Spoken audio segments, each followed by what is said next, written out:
Wonderful. We're running?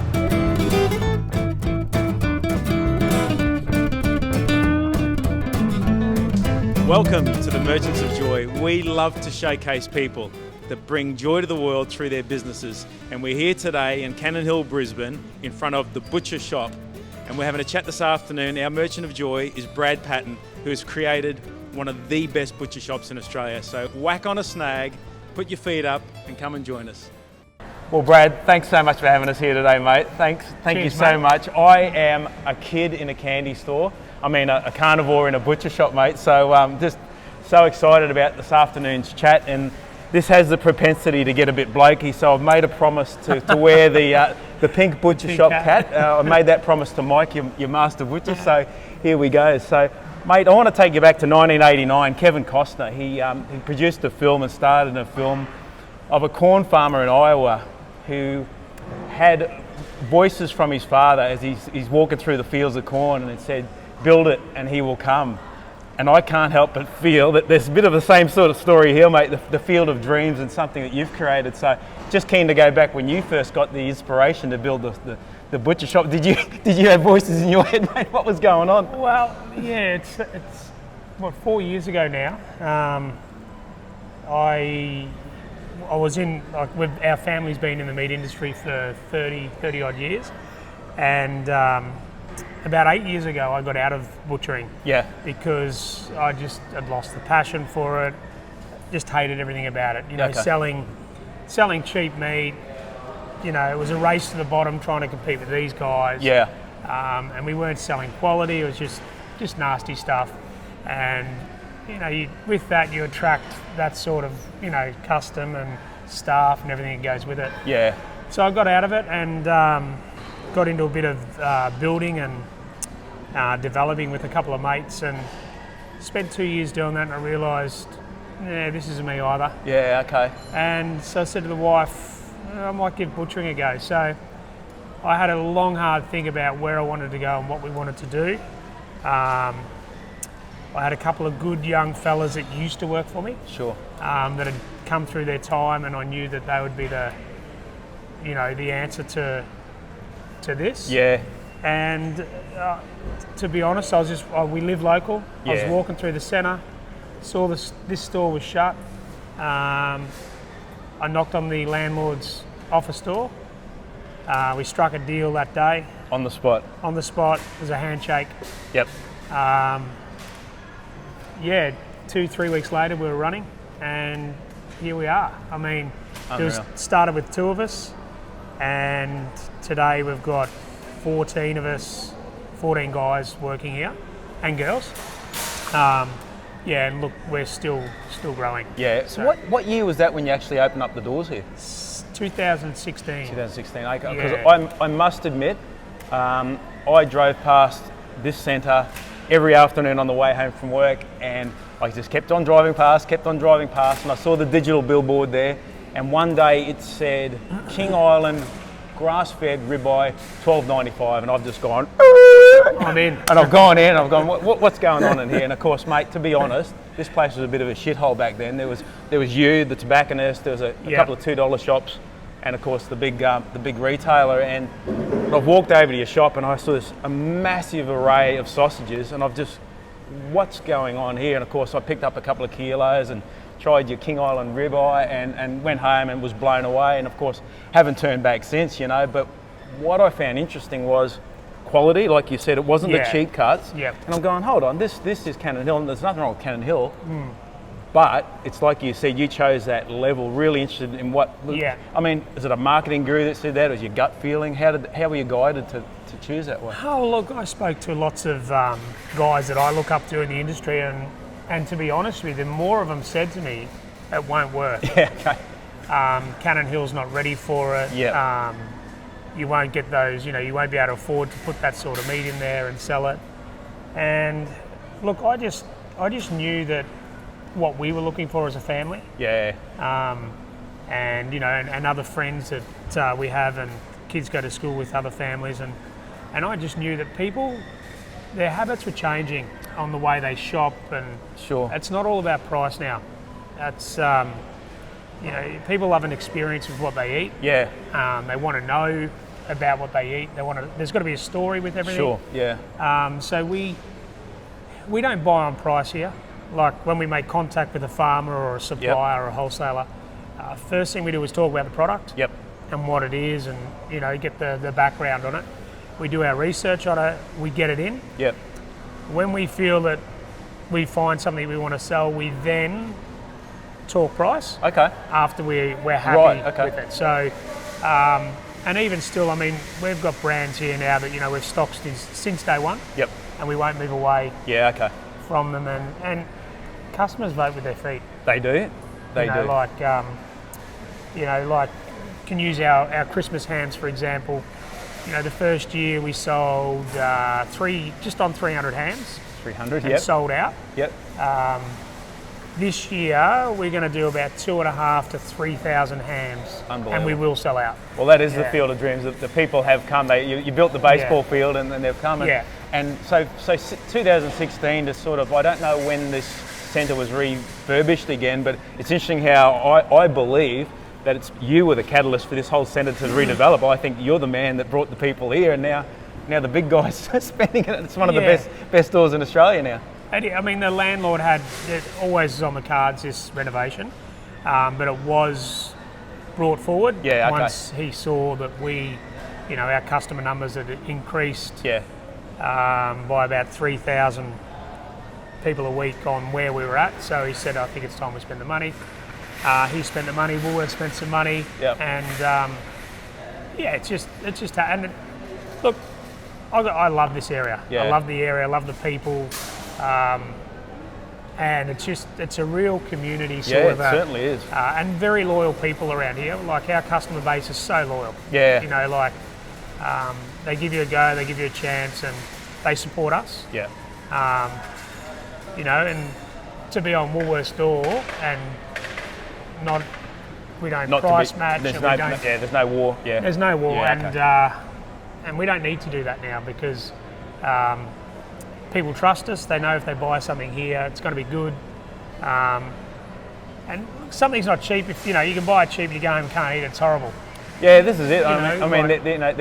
There's price points and there's value, and I think you touched on the value touch point. And Dee and I used to be, we used to have a paleo diet, so a lot of veggies and fruit with a little bit of protein. And of course, now that we've gone mainly carnivore for the last 9 months, we've totally changed the way we've eaten, totally around. But we used to spend about $350 a week on organic fruit and veggies from the Jan Powers markets. And of course, a lot of it either went off or ended up in the bin anyhow. And we're eating a lot, eating frequently.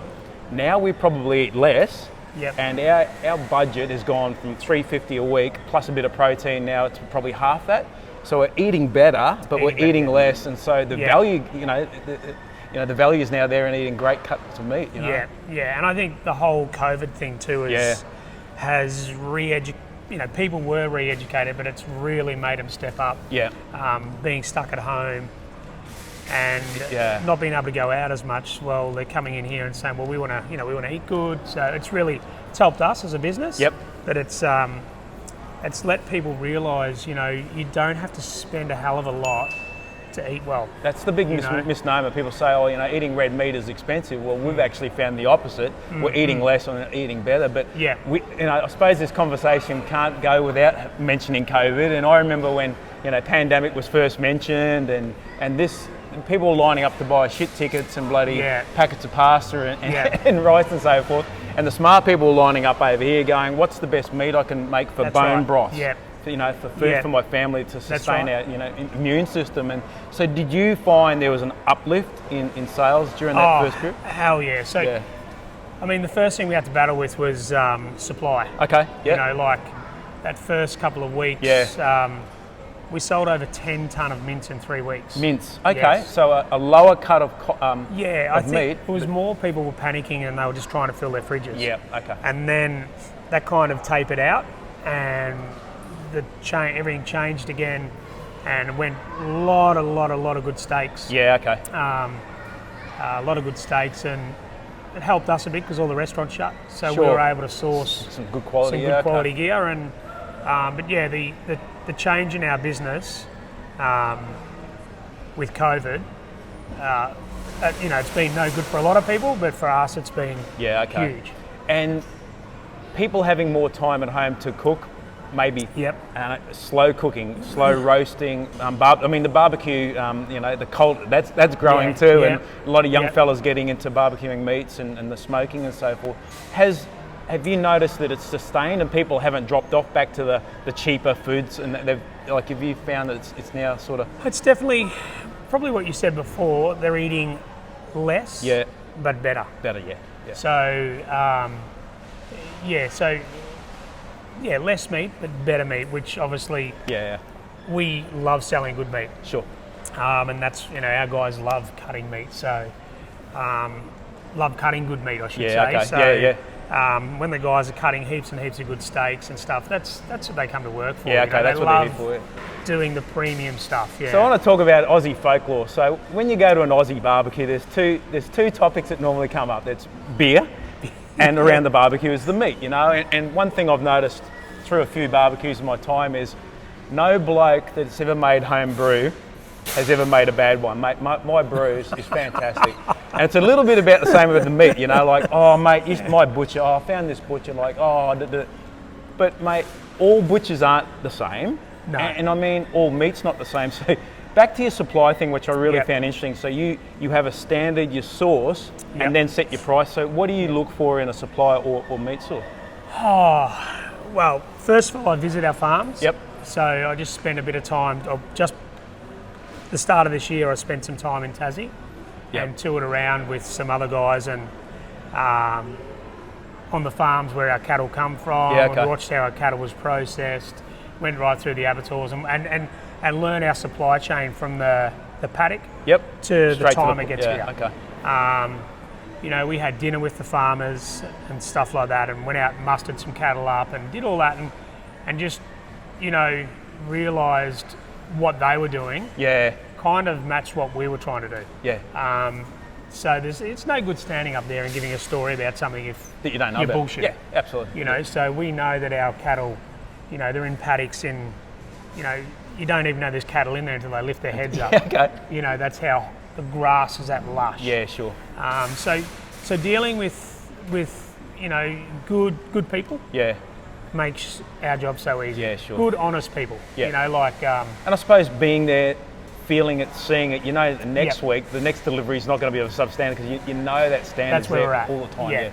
And so we just, as suppliers, we make sure we surround ourselves with good people. Yeah. And I also try and deal with families. Yeah, okay. If you know what I mean. Like sometimes we have to go to multinationals. Sure. But we do like to support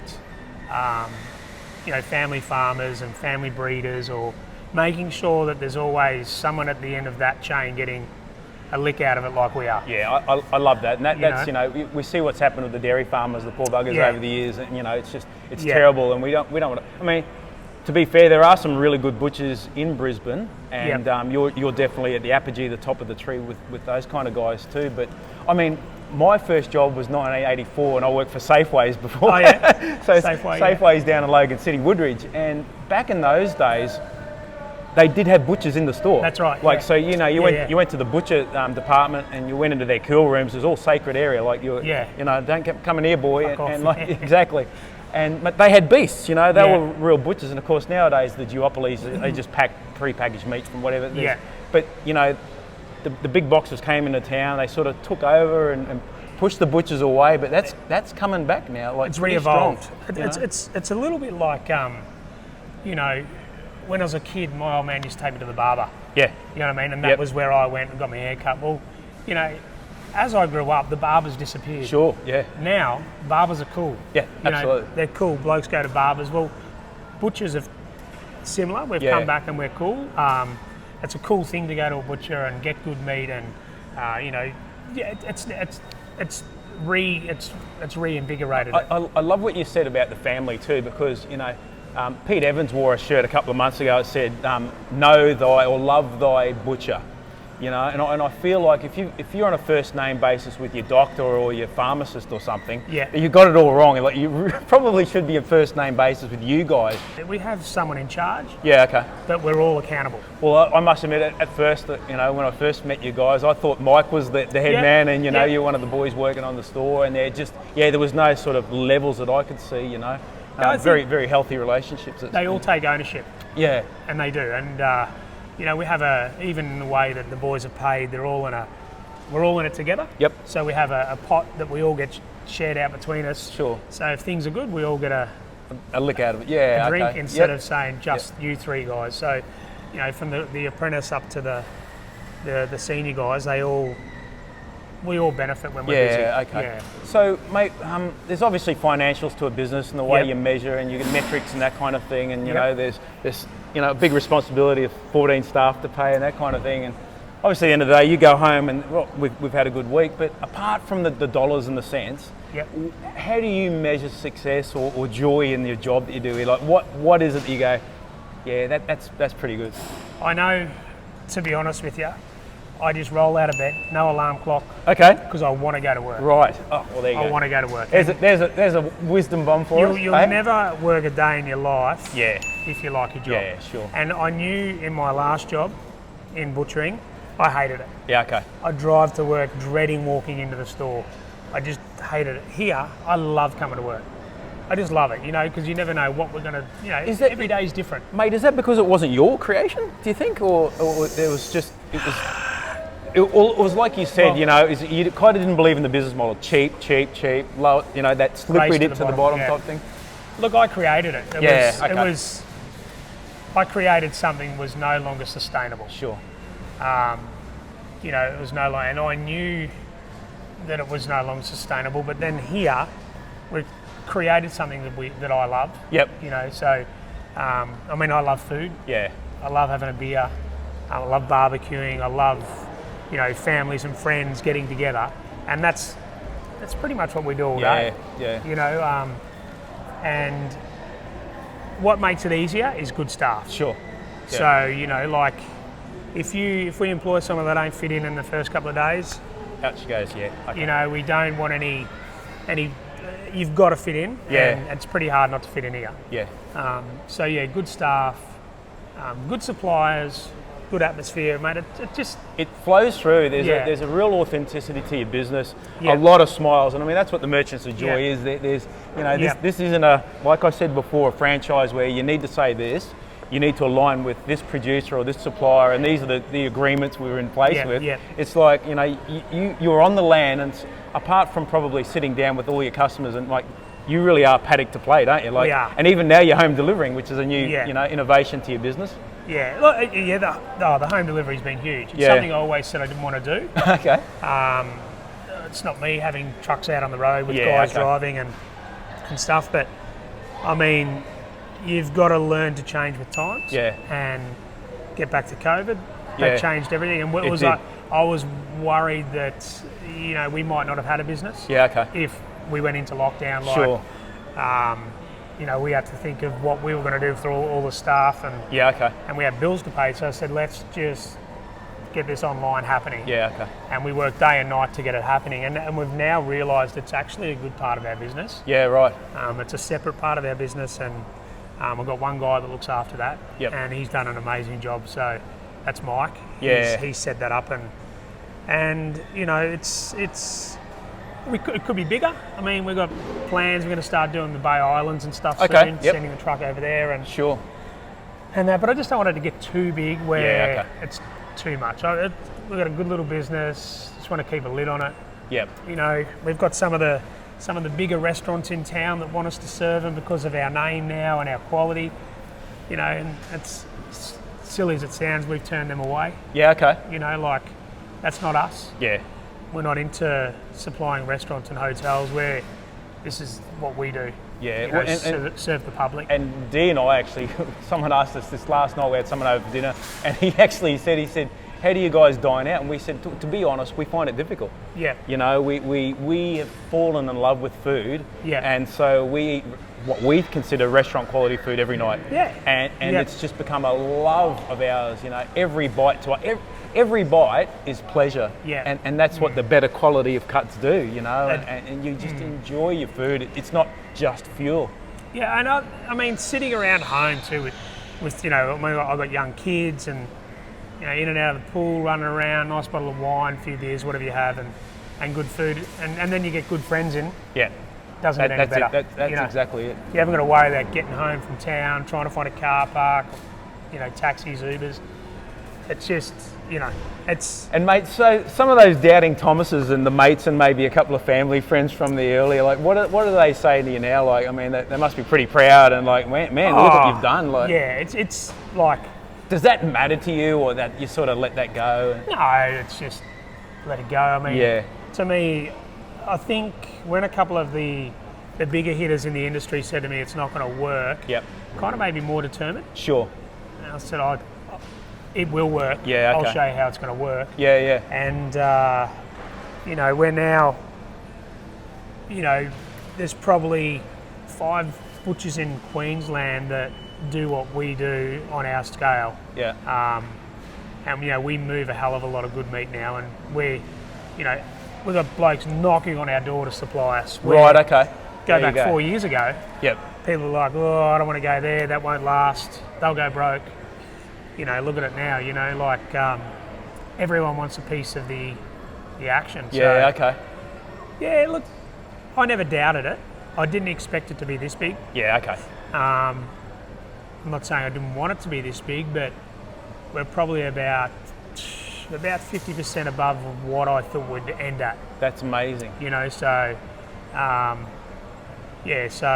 so now my goal is to just try and build a real strong team around that, so that we can sustain what we got. Yep. And I just want to float in and out. Yeah, okay. It's funny, when I come in, I mean, I spend 2-3 hours here and the boys like, can you just fuck off? Because I was going to ask you about that, because, you know, it's like a baker. I take it you're here, or maybe not now because you're easing off a little bit, but I mean, we're talking 4 a.m s. Yeah, I'm here every... late days. Yeah, you know? 7 days a week I'm here. Yep. Yeah, I open the shop. Yep. I'm first in. Just look around, have a look at what's going on, and basically spend 3-4 hours with the boys. Okay. And then handball it, and so, you know, and I just wander off and do a lot of buying. Yeah, so a lot of time buying. Yep. Drive around sourcing, and that's where I've been today. Yeah. Looking at products. It's easy to go and look at them before you get them in. Sure. To make sure it's going to work. Yeah. And yeah, these guys have got, honestly, the younger generation, they have the ideas. Yeah, okay. You know what I mean? They, you know, sometimes you can get your head stuck in the sand. You've got to learn to listen. That was probably one of my biggest problems early on in business, not listening to other people. Really good point you make. I mean, I've come from the liquor industry, right? So, you know, at times it was very staid and driven by marketers and that kind of thing, you know. These drinks must be drunk this way. And then that cocktail industry came in, but it was driven by bartenders. Yeah. And it was driven by young bartenders coming in, and they were the ones that actually innovated the industry. Because they know. Because they know, they're the ones drinking and creating. Yeah. Same with your guys. Like, we came in one of the early days, and I was just asking one of the young fellas about brisket. You know, and I think I got about a half an hour masterclass, and I've gone, you know, I just got this detailed thing, and I ended up walking home with $200 worth of gear, like, you know, but it was that quality of service from you guys, and it was innate, you know, because he was so passionate about it. You're not going to get that from the big box, or, you know, you're just not going to get that enthusiasm and passion. I mean, you're exactly right. That is it. And they listening to them, and they tell me, we should try this, we should try that. And look, sometimes I doubt. I say, I don't think that's going to work, but give it a go. Yeah, okay. And, you know, there's been some things that haven't worked. I mean, a lot of things I've done haven't worked too, but a lot, like our sausage creations. Okay. They're all just the boys talking. How do you reckon this will go? How do you reckon that'll go? And, you know, they all bounce ideas off each other. And then we, you know, on a Tuesday we'll do a sample run. And, you know... So I've got to come here Tuesday afternoons for a bit of a sample run. And it's normally from a weekend out or something. One of them says, I saw this and I thought this would be a real good sausage. You know, and it doesn't even have to be... you know, like you look at all the different beers around now. You know, the flavours and everything in beers. So that's similar to what our guys are doing with meat. You know, they're experimenting with what you can do, but without adding too much. Like, we don't want to add any nasties. It's all got to be real. That's right. Yeah. So real what products. we put into stuff has to be a real ingredient, not enhancers and flavours and colours. Well, that's right. It's just let the produce speak for itself. exactly. Grass-fed, humanely killed product, and this kind of thing just flows through on the the profile. You can't go wrong if you do that. Yeah, exactly. Like it'll. We're not trying to reinvent the wheel. Yeah.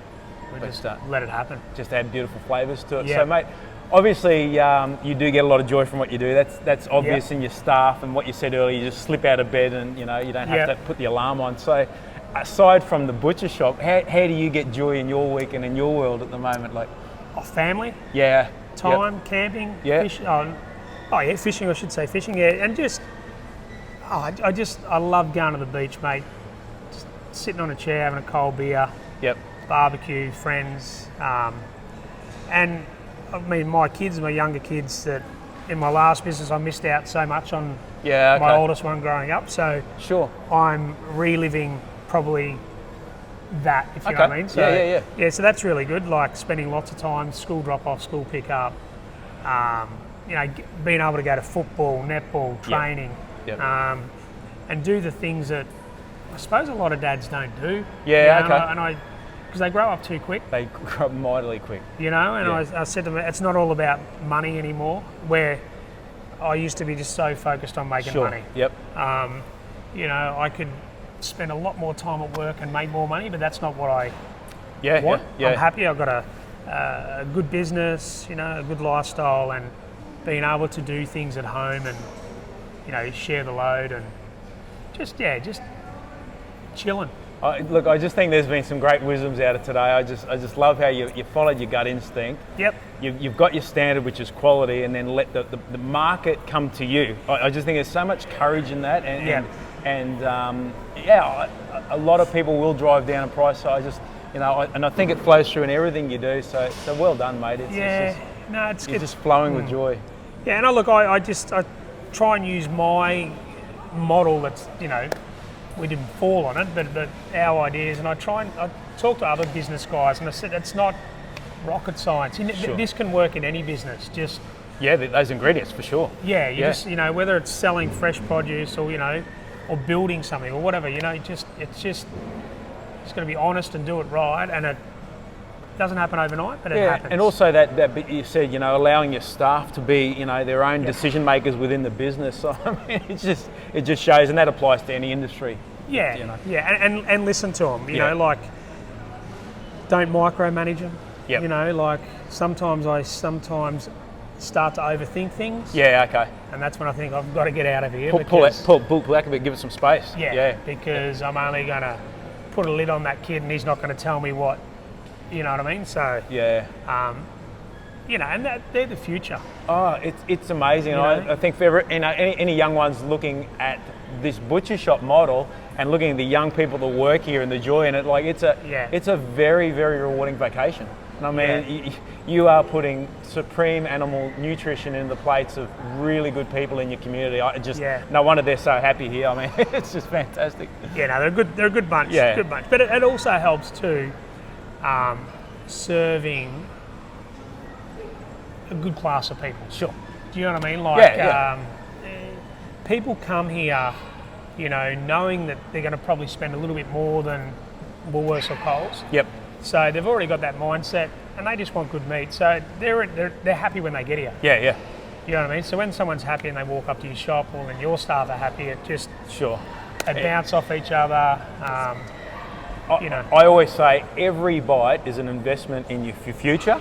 Yes. But also your palate, the enjoyment of food. I don't believe there's any money that's worth spending on poor nutrition, and it's just so valuable. And when people, your customers have already hit that mark. They know they're not going back to cheap cuts, man. No. They're in. They're hooked.